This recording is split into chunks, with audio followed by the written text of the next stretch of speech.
Good evening, everybody. Welcome to another edition of Inside the Pigskin, our final show for 2024. We will return on January 7th, 2025. So, meanwhile, I'm fortunate to be joined tonight by Candy Ebling. Welcome, Candy. Thanks, Scott. Great to be here. Yeah, glad to have you. Bo Crouch, glad to have you. Thanks for having me back. You're always a pleasure. You're a regular and one of a kind. You do an outstanding job. And last but not least, our running back, Melfar Jr. What's going on, guys? What's going on? Happy holidays to everybody. Merry Christmas. Happy holidays. Happy holidays, too. So, as you can tell by the title of the show, New York Giants, Home Not Sweet Home, you're going to love this theme. And also, I decided to add a little Home Alone 2 theme to this New York, since we're talking about the New York Giants over Christmas. My goodness, it's what New Yorkers aren't going to like me for that. But then again, don't blame me. It's your football team that's not doing very good. But for the first time in franchise history, the New York Giants have started 0-8 at home. The Giants are 2-12, and they lost to the Baltimore Ravens 35-14, which sent them to their record-tying 9th straight loss, and now they have started 0-8 at home. The Giants can get a win on my birthday, December 29th, against the Indianapolis Colts. That's their final home game. So Lamar Jackson does a lot of damage. Kennedy, what are your thoughts about the New York Giants? This is not a New York Christmas thing that most people are thinking. This has been like Devil's Night as we know it in Detroit. Let's face it. They're a little banged up. They can't decide on what quarterback they want to have on their team, which one's going to be out there, which one's going to do well. Right now they're being outplayed by everybody. They can't seem to string along together. A lot of scoring opportunities, driving the ball. They're a mess. And they need help. You know, Bo, that doesn't fare well for Brian Dable or Joe Sheen, the general manager, to get embarrassed at MetLife Stadium. That's a bad situation. And when your owner, Wellington John Mara, is there and he's looking at the damage, this is Doom City out in New York. Yeah, I mean, sort of, right? Like he already talked about saying that they're going to run it back with Dable. So if there's any truth to that, I mean, it certainly seems like his seat isn't as hot as everybody thinks it should be. And I mean, despite the fact that they're flying banners over the stadium saying, fix this dumpster fire everybody in, consecutive weeks, this is a franchise that's going to find a way to mess this up, right? Like they're on pace to get the number 1 overall pick, and they're going to mess around and accidentally beat the Colts, right? Just to mess that up. So they'll go from having the first pick to being like pick 5 and being out of quarterbacks yet again. So it's, I don't know. The Giants find unique ways to shoot themselves in the foot. I would expect them to do it again. But realistically, what they should do is just lose their last couple of games and get that number 1 pick. All right, Mel, some thoughts. Well, teams periodically go through these periods. Obviously, when you've given up on your starting quarterback, when you release your starting quarterback middle of the season, this team, this season here really is just, it is what it is. I mean, they threw in the towel, they waved the white flag a number of weeks ago when they decided that they weren't going to start Daniel Jones anymore, that they were going to promote him.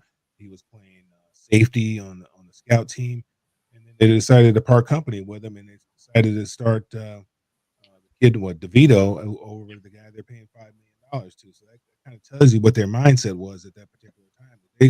They're waving the white flag then. Now, hopefully, Dayball can retain his job. I think he is a pretty good coach. I think it was the front office made a mistake. They paid the wrong guy. Ultimately, they chose to pay the quarterback over the running back. Decided to let the running back go and got nothing for him. Right. And this is what they're left with. Now they have to start all over again. They've got to draft a quarterback, whether it's Shedeur Sanders or whether it's Cam Ward. They have to start all over again, and get a running back and build up the offensive line. They have to go through a youth movement. They're going to have to do some real good coaching. They have to coach these players up and see if they can get competitive here in the next couple of years. But next year and the year after is probably not going to be very pretty, depending on what happens in the draft, who they're able to draft, and how they're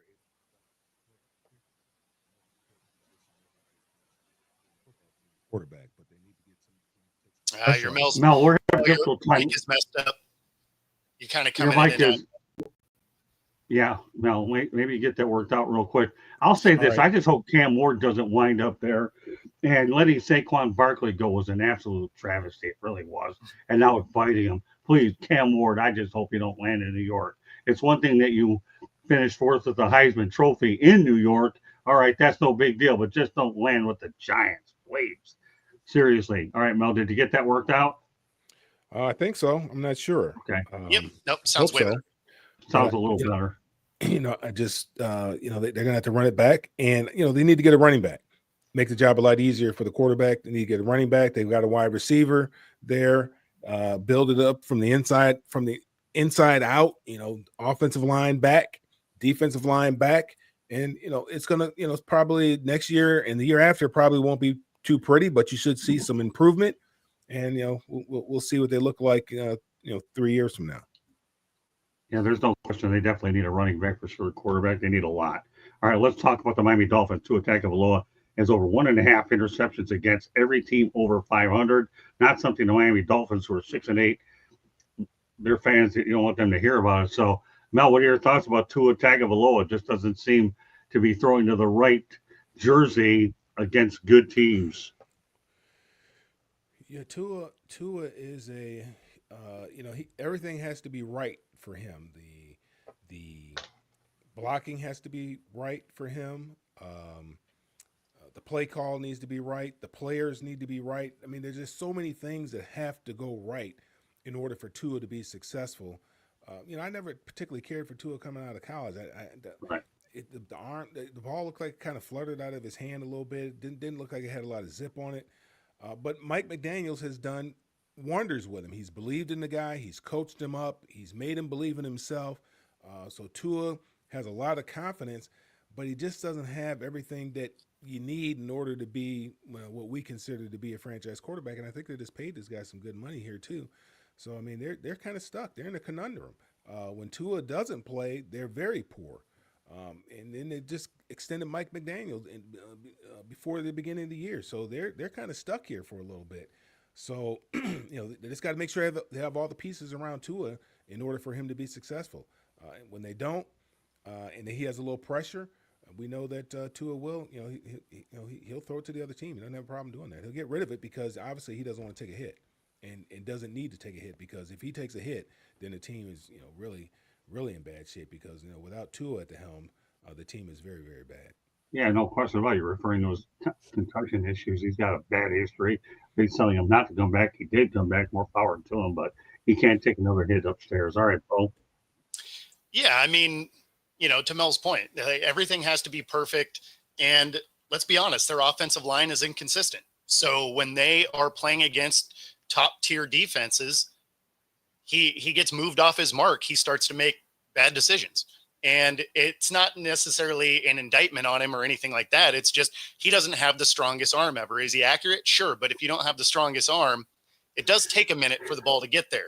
It's not like he's got a cannon like some of these other guys that can zip the ball past defenders.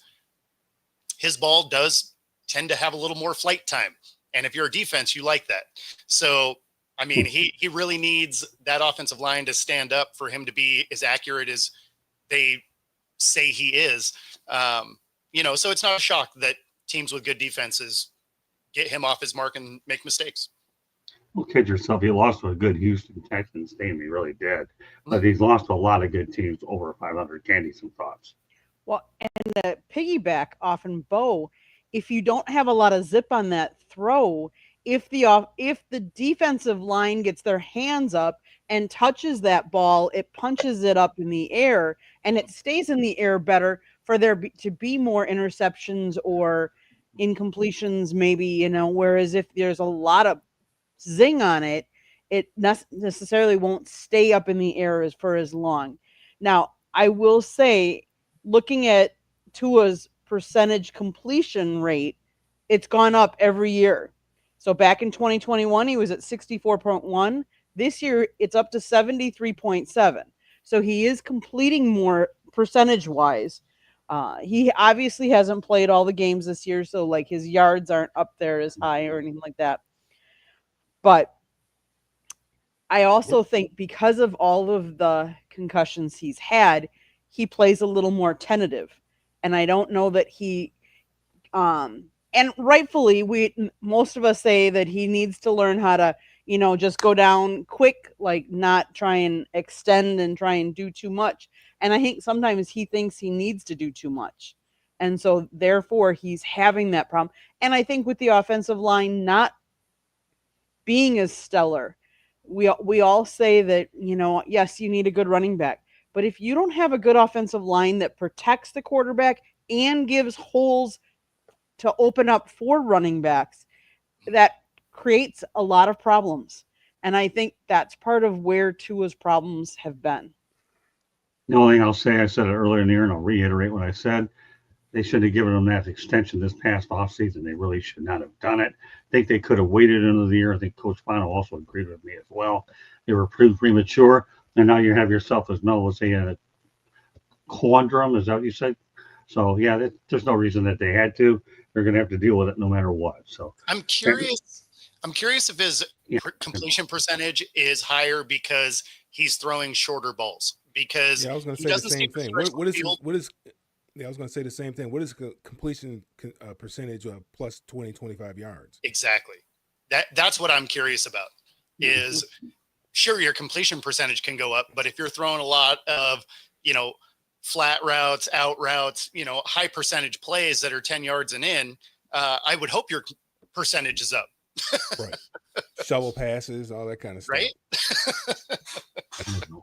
Yeah, I would think that a lot of your better pass percentages are the result of short passes. Because a lot of his stuff is side to side. It is behind the line of scrimmage. I mean, it's a lot of stuff. It's a lot of eye candy, and it's basically just an extension of the run game. It's just a long handoff. What is his completion percentage down the field? Where he used to be very good going to Tyreek, but I mean, still he didn't have enough arm for Tyreek. He didn't have enough arm for him. All right, Candy, go to the chat room. There's a few good comments up there. Hey, hope you're feeling better, man. Hope you're feeling better. Okay, 2023. There you go. The numbers speak for themselves. Go ahead and translate, Bo. What do they mean? I mean, it's right there, right?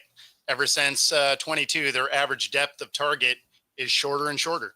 So, I mean, that would indicate that your passing percentage should go up, right? Because it's not a hard throw. Right. Mm-hmm. Yeah, Tyreek Hill, obviously not having a good year by his standards, but unfortunately, with the dilemmas they've had at quarterback all year, I don't really hold it against Tyreek Hill a lot. So I really don't. I would take Tyreek Hill on my team all day long. I love everything that he brings to a team, his breakout ability and his work ethic. There aren't enough Tyreek Hills in the National Football League. I can tell you a funny story that wasn't so funny when it happened. One of the reasons I got out of fantasy football, even though a lot of people are in it, was when my sister-in-law kept beating the daylights out of me. Doesn't know nothing about football, and she had Tyreek Hill, and that was hard for somebody with my mentality and ego to put up with it. A lady that knows nothing about football, she got Tyreek Hill, and I was getting my butt kicked. That was just hard for my ego to deal with. She planted the flag in your living room. She planted a lot of flags, but that was the one in my head that got me to retire from fantasy football faster. Fantasy football, I wanted reality football sitting in a box with a tape recorder. Onward we go. All right, we'll talk about one more thing. Candy goes to a station break after that. The LA Rams started 1-4 in their first 5 games. The last 9 are 7-2 and are getting hot at the right time when it matters the most. Matthew Stafford, we know, is a big part of that. Okay, Mel, what do you think about the LA Rams, a team that you once played for? Yeah, well, the run game's getting better. Their defense is still porous. The defense is young. They're having to put up a lot of points, but the run game is getting better. That's helping Matthew Stafford out. And Puka is getting healthier. Cooper Kupp, he's healthier now as well. So he's got all of his weapons available to him. And like I said, they're running the football very well. The problem is they can't stop anybody. That's the other problem that they have. They're having to win in shootouts. And that game against Buffalo, what was it, 44-42 or whatever? I mean, they had to put up 44 points to win the football game because they gave up 42. So no, that's tough. But they got a young defense, and as the season has gone along, that defense has gotten better. They got more confident. They've seen a lot more. They played more football. They practiced more. They watched more film. They're playing more together. They got some guys that they've done some great things. They've drafted real well. I mean, they got a very, very young team. They're one of the youngest teams in the league. They got a very, very young team, and their draft picks are hitting. The guys that they've drafted are hitting. You lose a guy like Aaron Donald in that defense, that's huge. You don't replace him with one guy. They got a number of guys, a collection of guys out there that are trying to replace him. So, you have to like their chances. That division is up for grabs. People thought San Francisco was going to run away with that division. San Francisco is struggling. Seattle is playing well.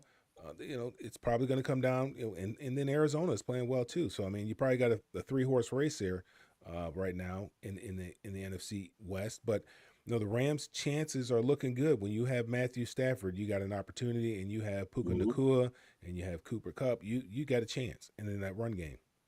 Sean McVay's done a really good job with this team. Think about it. They're 1-4, and now they're getting hot at the right time. Bo? Yeah, I mean, the biggest thing for the Rams is they don't have depth, right? So when they were without their key players early, they didn't have anybody behind them because their drop-off for that team is huge. And most of that was because they had to let guys go after that Super Bowl season, right? Like they have a bunch of young guys, inexperienced guys that are behind their stars. And now that they have their stars back, they have a dynamic team. The problem with that is because they don't have depth. If any of them get hurt moving forward, it could be a real short, playoff run. Obviously, schedule wise, they do finish the season with Seattle. We'll be looking at Geno if he's able to play or not. Arizona's pretty much done. San Fran's done, but Seattle could end their season in the last week, since the only one coming out of this division is going to be the division winner, most likely. It'll be a little bit of a stretch for a wild card to come out of the West this year. But, yeah, I mean, the biggest thing for the Rams is getting healthy at the right time. All I'll say is I wouldn't want to face the LA Rams. I just wouldn't. All right, Candy, go ahead. But Bo, I would almost argue that that's almost every single team in the league right now. A lot of teams with injuries, a lot of teams, either they don't have the depth because they already have somebody injured. I mean, let's face it. Look at Detroit.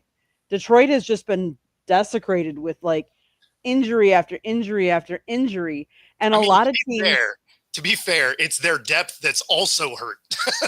Correct. Exactly. And it's the depth that they've gone out to get is hurt as well. Like it's just on top of. I would say besides Detroit, there aren't a lot of teams that have a huge amount of depth. I look at like Green Bay. We don't have the depth, and we're a very young team.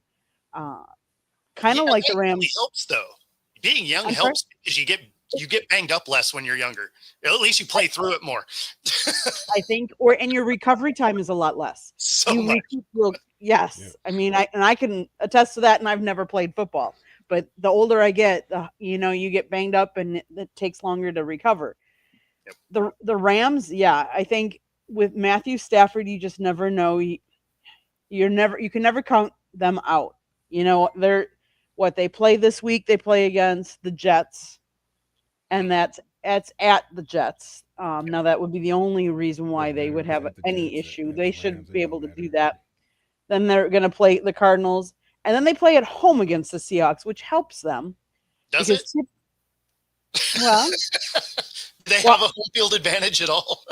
Yeah, I don't know. They're not the Giants. Well, not every team has Brad Holmes who can find a way to find a replacement. Not every team has Dan Campbell who can find a way to motivate the daylights out of them. And that's the story of the Detroit Lions. So with that said, Candy, we're going to turn over to a station break, and then we'll come back. A few more things we want to talk about. So go ahead. Station break time, Candy. South Florida Tribune Publishing Company published a book Last year, Lessons from the Microphone, tuning into the enduring wisdom of visionary leaders. It is written by our host, Scott the Motor City Madmouth Morganroth. It's available on Amazon, Barnes & Noble, Kindle, Apple, and Google Books. Get a copy today and give one as a gift as well. There's also a link on our website, www.southfloridatribune.com, where there's a link to our merchandise store as well. If you like to listen to podcasts, you can find us wherever you get your podcasts. Monday nights is baseball, Tuesday nights is football, Wednesday and Thursday nights, you never know what we're going to be talking about. Although I will say that we will be taking the next 2 weeks off for the holidays because we want everybody to enjoy the holidays as well. But if you want to advertise or sponsor a show, you can call Scott 954-304-4941. If you have any show ideas or want to be a guest, email us southfloridatribune@gmail.com. Back to you, Scott. Thank you, Candy. All right, one story that happened, and I'm really happy to see it, is Michael Vick has been hired as the next head coach at Norfolk State, which is out in Virginia. He's age 44. But I give a lot of credit to Tony Dungy, who took Mike Vick under his wing. This is a really good story, Mel, that Mike Vick will be able to coach at his alma mater, see what he can do. He's 44, he's young, he's got a great offensive mind. He's going to put together some pretty good assistants. But what are your thoughts about the direction that Mike Vick is going? And again, Tony Dungy took him under his wing. Well, it's not his alma mater. It's close to where he grew up. He's going close to where he grew up. Okay. Yeah, Norfolk State, which I believe. Oh, that's right, because he played at Virginia Tech. All right, I gotcha. Yeah, it's HBCU, I believe. I mean, I think, look here, I'm happy for Michael Vick, for what he's been through, what he had to go through, the redemption, him being able to come back and play football, to redeem himself. I think it's a great story. I think it's a great example for young people that, what you do, the things that you did don't necessarily define who you are as a person. And I always think that Michael Vick was probably a good person, just got involved in something that, probably was a little bit over his head. And, he did his time. He paid his debt to society. And now, now he's out there doing television and so forth and so on. My only concern with this one is, I know everybody's enamored with what Deion Sanders has done, and even what Eddie George has done up there at, I believe it's Tennessee State. He's done a real good job up there. I think he was coach of the year this past year. Michael Vick's not Deion Sanders, number one. Everybody needs to understand that. My only problem is, and I wish Michael Vick nothing but the best, and I certainly hope I'm wrong, but he was one of those guys that was extremely talented, but was always like the last one in the building, first one out of the building. He's a guy that really didn't put a lot of work into his craft, that if he would have put some work into his craft, would have been probably one of the all-time greats. So that's my only concern. Is he going to be willing to put the work in that's necessary in order to be successful as a head football coach? And then, because you have to lead by example. So, right. And then is he going to be able to motivate his team to be able to do something that nobody could motivate him to do? That's my only thing with this, And again, don't know Michael Vick personally or anything like that. I'm just saying what I've heard about him, and I hope I'm wrong. I hope he's ultra successful, and this may be a stepping stone for him. But I'm happy for him, for him and his family, that he's been given this opportunity to lead young men, and hopefully he'll be very successful with this opportunity. Yeah, let's go to the chat room real quick. Nick Padley says you should try once Candy, meaning play football, right? So, yeah. Melfar, your sound is low. Yeah, I guess we're seeing it a little bit, or maybe soft tonight. Hello, Chad, glad to have you as well. So, let's talk about Michael Vick. I'll turn over to you, Bo, in a moment. But you would think that as time has gone on, that Michael Vick did a wonderful job getting his life straightened out, got all his debts cleared up, and then he was able to go over to Fox for a while. And just the fact that he was able to turn around his career and get straightened out, all those life lessons will rub off on these students. And you can only hope that would be the case. I hope I didn't steal any of your thunder, Bo, but Michael Vick, to me, yes, he did play at Virginia Tech, but Norfolk State in his home area. If there's any place to start up, I think that's a good place for him. Go ahead, Bo. Yeah, I mean, that's what I was going to say, right? Like the expectation isn't going to be off the charts like it is for a Deion, right? Like he's going to have to come out, put a solid squad together, but it's not like it's, try and get in the national championship conversation immediately. And, to your point, Mel, like hopefully he learned some things along the way. Cause early in his career, I had heard the same thing, that he wasn't necessarily the most, have the best work ethic. And as a coach, obviously you have to be kind of above and beyond, because you got to lead by example. But that being said, the way that he's turned his life around, the way he turned it into a media career, and, let's be honest, there's a lot of prep that goes into even that. So I'm hoping that he has done enough in that way that he's ready for this next step, and, just excited to see, if he can make this a winning squad. I'll bet Tony Dungy has to be extremely elated that he took this job. He really did. Because Tony Dungy's a great mentor of men, and now he sees Michael Vick attempting to do it. Candy, go ahead. A good evening, Kneecap Fighting. Glad to see you in the chat room tonight. So Michael Vick has come a long ways, but he doesn't have any coaching experience behind him either. Like none. Like he's been a consultant. He was he coached a little bit in that AAFL or something. He coached a little bit there. It says he was an intern for the Kansas City Chiefs, and then he was a consultant for the Atlanta Legends of the Alliance of American Football in 2019. So he hasn't really coached. So I think it'll be interesting. I mean, to go from no coaching experience to a head coach, even if it is in not a big school, in college where you got to recruit and all that other kind of stuff. I mean, it's a whole different animal. That's a whole staff thing. is good. Now, just being on the staff is one thing. You know what I'm saying? Being on the staff and being told what to do, led what to do. You don't have all the responsibility. You're the head of the program. Yes, you're putting together the program. So all I'm going to say is I hope he knows some of the staff that he already is going to put into place, and that they have some of the experience, because I think that makes a big difference, especially in college. Like you said, with, not having any of that experience behind him, but knowing NIL, knowing how to recruit, to recruit everybody. How to get to a recruit's house. What do I do? What do I say? What do I do? Right. How do I call them? When can I text them? That'll be a learning experience. So I mean, he was. I guess he was a finalist for the Sacramento State job too. So he told him. I heard about that. Told him he was out of the running and he's going to take the job close to home, which it makes all the sense in the world, man. I wish him nothing but the best, man. I couldn't be happier for the guy. Well, let me tell you this: Sacramento State's that school there is headed to the Pac-12 with all Sacramento State. Yeah, I think they're headed to the Pac-12. I think that was the job I actually thought he was going to take. I thought so too. I have a feeling that Sacramento, they're building a brand new stadium out there. They were going to surround him with a lot of good coaches. That's a much better job. He's an East Coast guy. Northern California is different than Southern California. Sacramento. Yeah, but since we brought up Sacramento State, though, that's a job somebody's going to want, because I've been reading up on that, and they're soaking a lot of money. That'll be the final football school. Go ahead, Candy. Anything else you want to add to it?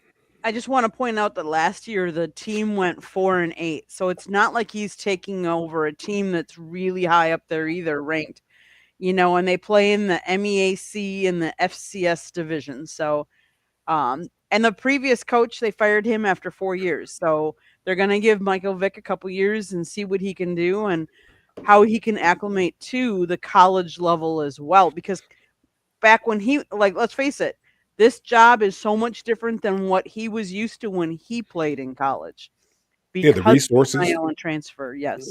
Resources that he's going to have available to him. Now they'll probably get some guys that transfer that'll transfer down, and there's some things that some opportunities there. Guys that were too late, as far got in the portal and then were too late. The positions fill up, and eventually you got to go somewhere, and you'll probably be able to get some guys who were D1 prospects or D1 players to come over there and play for him. That's why I thought he was going to take the Sacramento State job, because they're going to give him whoever goes to coach there. Obviously, they get the new stadium, but they're also upping their NIL to $50 million. I heard that too. So I mean, where's Sacramento State getting $50 million from a year? UCLA can't get $50 million. like they're selling drugs out the back or something. I don't know, but I mean, they got some money to play with. So you would have thought that would have been an enticing up. There's more to that Sacramento. Maybe more pressure, No, there's more to that Sacramento State thing that we even realize, and we'll cover it as time goes on. I'll be curious to see what their staff is. But you know what? With all due respect with Michael Vick, you got to believe he's been thinking about this for a while, and he's thought about people that he's going to bring on as well. Right now, we look at him as a lone wolf out there. I'll be curious to see who's on his staff. That's the key. But yeah, I think you're right. I think there'll be a lot of names that you're very familiar with. Someone has better millionaire business owners. Yeah, Sacramento State. This is something that I'm going to be tracking over the holidays for sure. So, Do or Die. They solicited their alumni as a bank to use for going to another conference. There you go, Duval. You went out there, and great minds think alike. They're headed to the Pac-12, Sacramento State. Probably. They really are. I can tell, but Michael Vick, it'll be interesting to see what kind of staff that they really have, that they'll surround them with. Final topic of the night, we're going to talk about the game you'll look forward to. The Pittsburgh Steelers haven't won in Philadelphia since 1965 when they won at Franklin Field, and they lost again Sunday 27-13 to the Eagles. Don't feel bad, Steelers fans. You got into playoffs because obviously the Colts aren't headed there. What are your thoughts, Candy, about the Pittsburgh Steelers, not winning in the city of brotherly love? For them, it's the city of brotherly hate. I'm actually surprised that a team can go that long without winning against one particular team. I mean, and it would be almost like, it's a rivalry game. Let's face it, because it's for bragging rights in that state, and for Philadelphia to always have the upper hand, that just surprises me. I would not have guessed that had you asked me that. That could be a trivia question. Yeah, I'm sure you'll have a couple of shows that you can plug it in. So you have a copy of the topics. You can get one of your people and fire them if they're not listening tonight to get it. Go ahead, Bo. What are your thoughts about this? Yeah, it seems like you would just accidentally win one in that amount of time. Especially when you think about some of those Eagles teams that weren't that good. Right. Seems like you would accidentally get it done. But, that's why they keep track of stats, right? It's just sometimes there's weird stuff. But, that's stats in general, right? Like they'll randomly throw out on Monday night with a quarterback with red hair and green eyes, he hasn't won. And so, who cares? This year, it's a different team. So they still don't get it done. Next time they play, it'll be a whole new crew again. Yeah, they won't know about it. But meanwhile, I'm the oldest one on this panel today, and I was born in 62. So I was there. Candy was born in 68. I know, Bo, you were later, and Mel and I are not far from each other age-wise, but I'm the oldest one on the crew that can even acknowledge something like this. So, Mel, what are your thoughts about the Steelers not getting it right in Philadelphia? Yeah, I was pretty surprised when I heard that. And, there's some guy that dug up that stat, but I was pretty surprised by it, given the coaches that the Steelers have had during that time period. I know they don't play them every year, but that's your in-state rival. You would think that you would, out of, I don't know how many times it is that they played since then, but you would think that one time, and they, with all the great coaches that they've had there, Chuck Noll and Bill Cowher and now Mike Tomlin, you would have think that they would have found a way to win.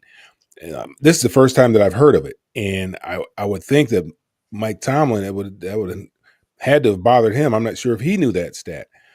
Maybe he did, but I would have to think that bothered him, and that they would have gone out there and did whatever they possibly could do.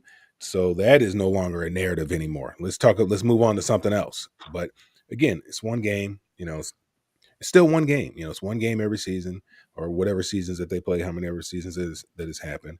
It's one game. It's not the end of the world. And you just move on to the next one. I'll say one thing I strive on these podcasts, folks. I'm here to educate you any way that I can and inform you. And this stat went with the philosophy. We did exactly just that. Think about it. Mike Tomlin's never had a losing season over with the Steelers, but yet he's never beaten the Philadelphia Eagles. Go figure. Only this can happen in the Keystone State in Philadelphia. All right. So the game that you're looking forward to, Mel, what game are you looking forward to this weekend? Well, obviously, the Chicago game against Detroit, it's not big to anybody else, but Chicago has been playing Detroit very, very tough. That's Right. going to be a big game because that's going to decide seeding for the Lions, and they still have everything out in front of them. All they got to do is continue to win. This is a game that they should definitely win against Chicago, but the only problem is it is in Chicago. So that's another factor. It'll probably be cold, windy, snowy. Who knows what the weather will be? But they've got to get it done. So obviously, I am looking forward to that game. Pittsburgh Baltimore is going to be a good game. I love this time of year when there's no college football and you got Saturday football games or Saturday NFL meaningful football games on. So they got a couple nice matchups on Saturday. Definitely looking forward to those games. Got even a nice matchup on Thursday night. So there's a lot of games to look forward to. But obviously, I'm gonna have my eyes on Detroit and Chicago. Okay, well, what about you? Yeah, I mean, it's got to be the Steelers Baltimore game is probably the most meaningful when it comes to seeding. Obviously, I'm going to watch the Seahawks game. Hopefully, we don't get absolutely just smashed by the Vikings. But yeah, hopefully you beat them. Hopefully you beat the Vikings. We need it. We need it if we're going to keep our hopes alive. But that Broncos Chargers game, that's going to be quite the game. Yeah, I think a lot of people in Detroit are hoping that the Seahawks beat the Vikings. Absolutely. Yeah, so I may be watching that one and paying attention. We'll be paying attention to it. Yeah, we'll be paying attention to it. Yep. I know. Is Gino going to play? So, the MRI came back positive, and by that, I mean, it's good news, right? There's no structural damage. So whether or not he'll be able to go, we'll find out during the week. I would imagine it'll be one of those where they wrap the thing and throw a brace on it and whatever. But, if he gets out there, they have a shot. If it's Howell, I mean, we can pretty much put all the toys back in the bin and pack it in for the year. Because mail it in then.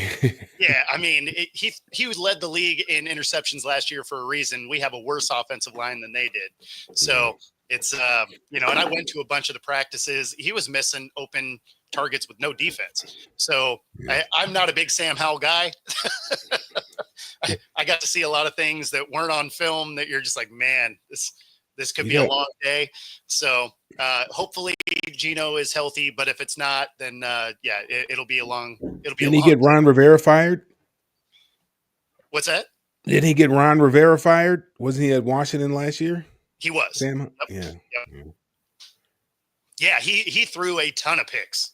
Yeah. That'll get you fired. Yep. All right, Candy, what game you're looking forward to? I also know that Candy mentioned to me she wanted to talk to Bull about the Green Bay Packers and the Seattle Seahawks because, it kind of was on her mind today when we were running errands. That game was terrible. So I have a question for you, Bo. Were you there? Did you go to the game?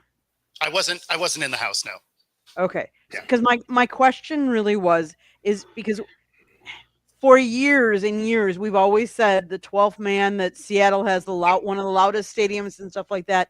But they've been talking about, and as I was watching that game, I was surprised at how loud the Packer fans were.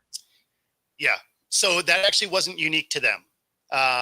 The Bills were the same way. I was at that game. So the problem here in Seattle has become ticket prices have gone up so much that most of the season ticket holders now are people that aren't real football fans. The real football fans ended up leaving their season tickets because they just got too expensive to keep. And so now you have a bunch of fair weather fans that soon as they're not winning, they're selling them to whoever, right? So now we have a lot of selling to opposing fans, and that's frustrating as an actual fan of the team. Like you never want to see that. Like if you're selling the tickets, cool. Don't sell it to the opposing team, right? I mean, you never want to see that. You never want to lose your stadium. You don't want to end up like SoFi, where everyone else has home field advantage there. Or, every time the Niners are bad, Levi is every other fan, or Arizona really forever, right? It's every other fan. So like, you don't want to see that in your stadium. And unfortunately, because there's been sort of a paradigm shift of who can afford the tickets, unfortunately, we're seeing that happen here in Seattle. So you're not wrong. What you were seeing on TV is accurate. The opposing fans here in Seattle have made an impact this year. Okay. I was just curious about that because as I was watching it, I'm like, wow, I don't ever remember that happening. And I haven't watched a lot of Seattle home games this year. So obviously this one had a little more interest in it for me, but For sure. and I will say that Green Bay I thought came out really good and played a really good first half. Now I will not say the same about the second half. Yes, we won the game and that's all well and good, but Green Bay, if they want to progress, and I know that they're right now they're in the playoffs, but if they want to have success in the playoffs, they need to find a way to play all four quarters. Yeah, I mean, one of the biggest things that was frustrating watching Seattle is they weren't wrapping up. They were throwing shoulders at people and then acting surprised that they didn't just randomly fall down. Right. I don't know why people get to the league and then they're just like, oh, I don't have arms anymore. Like, use your damn arms and wrap people up. Like, bad tackling makes me mad every week. Yep. I hear you. So Okay. Scott, back All to right, the Candy, question. Game that I'm looking forward to. There's a couple. The Thursday night matchup, I like Broncos Chargers, but on Sunday I also like Eagles Commanders. I think that's an interesting one and could be a good game.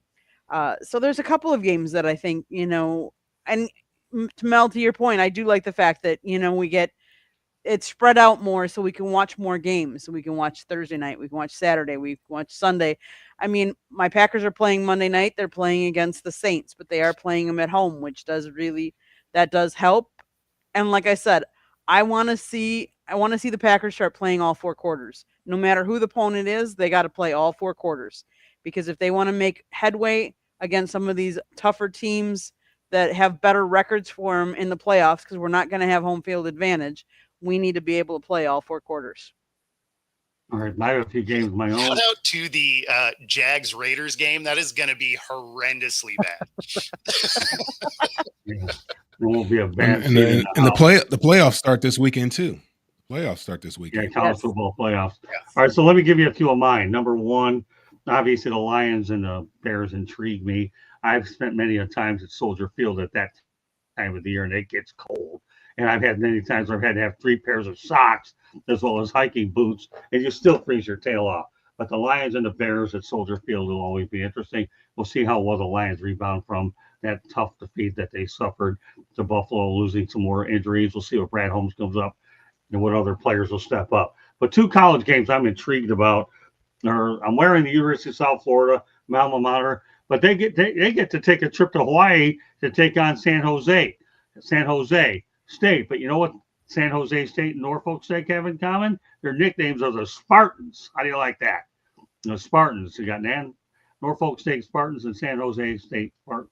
USF is 6-6, but the real game I'm also looking forward to is how well Miami bounces back by not being able to make the college football playoff against Iowa State over in Orlando. So those will be some games I'm looking forward to seeing as well on the college. And as Mel alluded to, the college football playoffs begins to start this weekend. Great show tonight.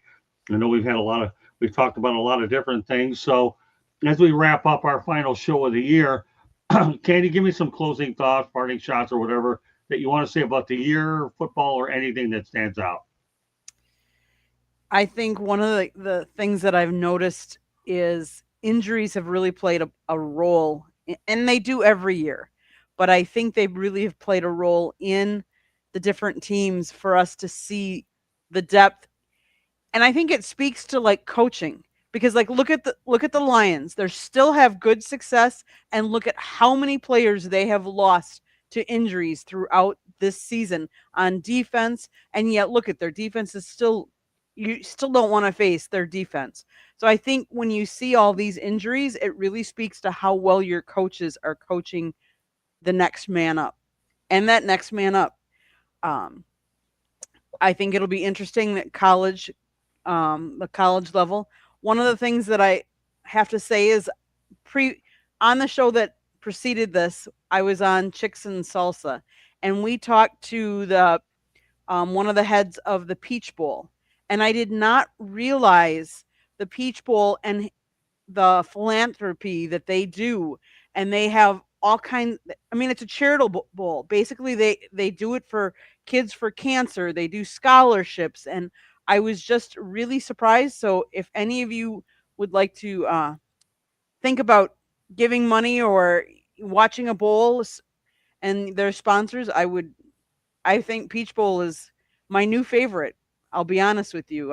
I was not aware of all of what they all do for Atlanta and Georgia, and for the kids there.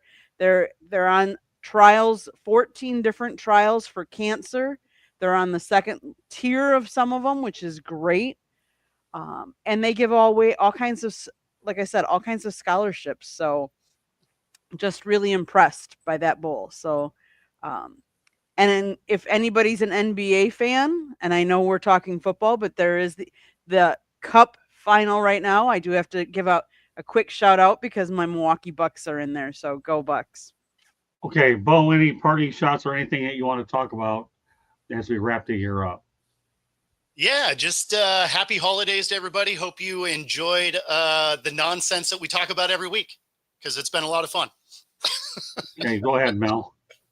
Yeah, same. I echo that sentiment. Happy holidays, to everyone. There is a bowl game on today, the Scooters Coffee Frisco Bowl. If you're interested in watching some TV, Memphis against West Virginia. If you want to watch a little football tonight, comes on at 9:00 at ESPN. But no, the one thing that really, and I'm just going to leave with this here, this transfer portal thing, man. I don't know why they open up a window right now. It's like the worst thing you could do. Open up a window right now during bowl season. Bowl games used to be like a reward for your season. Now it's, I mean, it makes for bad television. So if you're it's like your scrimmages now. So if you don't have your starters participating because they opt out, or if you have a bunch of guys in the transfer portal and you're having to play guys who haven't played all year long, or what are we doing here? I mean, what is the purpose of it? I mean, there's so much chaos going on during this period of time when you're really just trying to get some extra practices for your young kids to get them ready for the next season, and also send your seniors out on a positive note. Now it's just a bunch of chaos. It's just a free for all. So they've got to do something with this transfer portal window. They need to close this December window because it just makes no sense. And you hear a lot of coaches complaining about it. Yeah, and we're going to talk. That's why they had teams with losing records last year in bowl games. They got one in there now. Louisiana Tech took the place of Marshall, I believe it was, in the bowl game. Yeah, it's ridiculous. Yeah, we're going to talk about that more after the first of the year. I want to make sure that we have Steve Ballesteri and obviously Coach Bono, but I'm glad you mentioned it a little bit now. It has gotten out of control. The only thing I'm going to say here is I want to thank everybody that's spent time on Tuesday nights watching Inside the Pigskin. We work very hard to make sure this is one of the best shows on our network, and we certainly appreciate all the loyalty that people have provided. I want everybody out there, just go out there and enjoy your holiday season, because this is an opportunity to be with family and enjoy it. I know as time goes on, we experience more and more losses, so appreciate the loved ones that you have. Really, please do that. I mean, I feel that even this year I've undergone some medical challenges. I'm headed for a lot more in 2025. I've talked to my doctors, but nothing is going to slow me down from keeping the spirit of all the shows that we've created and the following intact. And I couldn't do this without the great supporting cast that I have on our network with everybody across every channel. So I want to thank everybody on our network for your continued loyalty. And I love every one of you very much. Everybody on this network and those that are following us. So happy New Year, happy holidays. And I'm going to continue to work diligently to make sure that every show that we have is great. But this football one is something I'm so passionate about. And I have to be. You have a bunch of guys on this crew that open up their own chat room. If they don't love each other and care for each other, I've never seen anything like that. But I'll say you one thing. When I do write my second book on second half of this book, I will be mentioning the self-motivation that this crew on Inside the Pigskin had when they started their own chat room. I've never seen anything like that. And I'm totally impressed and love the initiative of everybody that's been on the show. Coach Bono's out tonight. Obviously, he's been a big part of what we've done Travis Holmes, Steve Ballesteri, and of course we'll talk about the other shows. But these are the primary people, and Jeremy Ballrick has come in from time to time to substitute as well. So our goal is to strive to make things better and better. I know Bo and Mel have to get going, so before we get rolling here, Candy, give one more station break. Bo and Mel will be able to provide their information, and we'll call it a night. So go ahead, Candy, station break one last time. Okay. The South Florida Tribune Publishing Company published a book, Lessons from the Microphone, Tuning in the Enduring Wisdom of Visionary Leaders. It is written by our host, Scott, the Motor City Madmouth Morganroth, talks about his 40 plus years in the media business and how it has changed and evolved over those 40 years. Some great stories in there. It's a great gift idea for anybody that wants to get in the business or who is in the business or who anybody that likes sports stories and talking about. There's a picture of him and Muhammad Ali and Tommy Lasorda. So go get your copy today. It's available on Amazon, Barnes & Noble, Kindle, Apple or Google Books. There's also a link on our website, www.southfloridatribune.com, where there's a link to our merchandise store where you can get some South Florida Tribune hat, sweatshirt, t-shirt. Go check it out. We also have a plethora of writers that write for us. So go check out their great content that we have on there. I dabble in taking pictures, so there might be a picture or two you might like. Go check it out. If you want to sponsor a show or advertise, call Scott, 954-304-4941. If you'd like to be a guest on our show or have show ideas, you can always email us at southfloridatribune@gmail.com. If you like to listen to podcasts, you can find us wherever you get your podcasts. Monday nights is baseball night. Tuesday nights football. Wednesday and Thursday nights, you never know what we're going to be talking about. But most importantly, I'd like to wish everybody a very safe and happy holiday season. And be safe out there, but also show the love, because that's what it's all about. Okay, Bo, you're next. Yeah, so I actually just saw that pop across my phone too. Kirk Cousins benched for Penix. So Penix will get the start this week. Yeah, so I mean, again, happy holidays to everybody. And you can find me on all the socials at Football Talk with Bo. And, as we wind the season down, just make sure that you're enjoying the time with family, and we'll see y'all next year. All right, Mel, you have the final word. Yeah, you can find me also all the social media at Melfar Jr. And this is the time you want to enjoy your family. Some people have fewer place settings for older people, but it's funny. People are missing, but you still got more than enough people at the tables. I mean, there's still no seats at the table because as the older generation leaves, you got these younger little grandkids running around. So enjoy this time. This year only happens once. This particular holiday season happened once. So enjoy it. Love on the ones that you love. Okay, well, that does it for us. We will be returning on Tuesday, January 7th, 2025. Same time, around 8:10 p.m. Eastern time. So on behalf of Candy Eveling, Bo Crouch, Belfar Jr., and those that participated in the chat room, my name is Scott Morganroth, the Motor City Madmouth. Thank you for joining us on this edition of Inside the Pigskin. We will see you in 2025. Enjoy all the football, everybody. God bless. Happy holidays and Happy New Year and Merry Christmas. Bye now. Thanks.